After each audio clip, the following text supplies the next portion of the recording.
for me, sobrang laking bagay niya para sa girls natin dito sa Philippines. Young girls na nakita nila in person, si Sabrina, tinuruan sila mag-shoot, tinuruan sila ng skills. Kasi nare-realize nila o nakikita nila na ito yung pwede nating ma-achieve. Ito yung pwede nating maging dream, maging pangarap. And kaya natin siyang gawin bilang mga kababaihan. Okay, girl, same question. Pag yung karanasan po kay Sabrina po, ay sobrang saya po na bumisita po siya dito at marami po rin kaming natutunan tungkol sa basketball at yung lahat po na sinabi niya po sa amin, pumasok na po sa amin po. Tapos po, sobrang saya po, sobrang excited.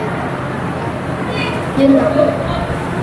For me, seeing Sabrina here in the Philippines visiting us, very inspiring and motivating. Actually, kala ko nga po, sabi po ng coach ko po sa daddy ko, sabi niya po, "Uy, LJ, sama ka dito sa camp, nandito si Sabrina."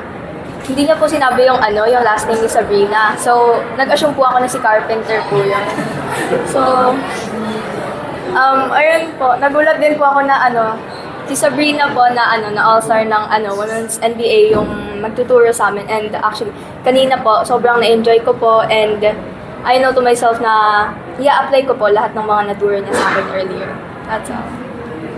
Nasiyahan ka naman na hindi si Sabrina Carpenter. Practice ka ba ng mga content? Oh, please po ako sa bahay, sa coaster.